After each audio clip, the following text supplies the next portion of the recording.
సుందరాయ శుభాంగాయ మంగళాయ మహోజసే సింహశైల నివాసాయ శ్రీ నృసింహాయ మంగళం.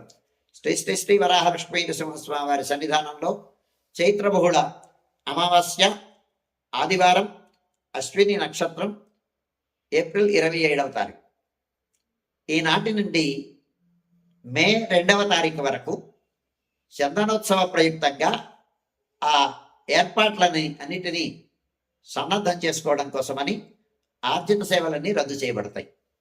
సుప్రభాతం, 2 పూటల ఆరాధనం, అలాగే స్వర్ణ తులసీదళార్చనం, పుష్పార్చనం, సహస్రనామార్చనం, గరుడ సేవ, వ్రతాలు మొదలైన కార్యక్రమాలన్నీ రద్దు చేయబడతాయి.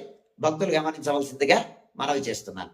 యథావిధిగా 4 గంటల నుంచి 4:30 గంటల వరకు సుప్రభాతం, 4:30 గంటల నుంచి 6:30 గంటల వరకు ప్రాతరారాధనం, ప్రాతరారాధనంలో భాగంగా నిత్యవేద పారాయణం, ఉపనిషత్ పారాయణం, దివ్య ప్రబంధ సేవాకాలం, అనంతరం దుఃఖ సేవ సమయంలో చతుర్వేద పారాయణం, శ్రీరామాయణం, భారతం, భాగవతం, విష్ణు పురాణం, క్షేత్రమాహాత్మ్యం, వరాహపురాణం, శ్రీభాష్యం, భగవత్ విషయం మొదలైన గ్రంథాలన్నీ పారాయణ చేయడానికి ఉపక్రమిస్తారు.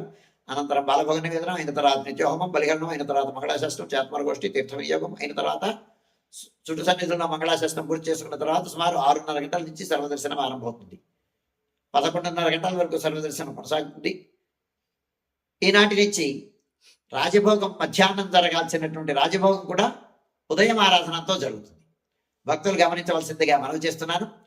ఉదయం 6:30 గంటల నుంచి మధ్యాహ్నం 2:30 గంటల వరకు సర్వదర్శనం కొనసాగుతుంది. మధ్యాహ్నం 2:30 గంటల నుంచి 3 గంటల వరకు మధ్యాహ్న విరామం. ఈ సమయంలో భక్తుల యొక్క దర్శనం నిలుపుదల చేయడం జరుగుతుంది.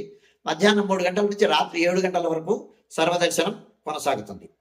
రాత్రి 7 గంటల నుంచి 8:30 గంటల వరకు రాత్రి ఆరాధన జరుగుతుంది. అనంతరం ఏకాంత సేవ కపాట బంధనంతో ఈనాటి కార్యక్రమం సుసంపన్నమవుతుంది.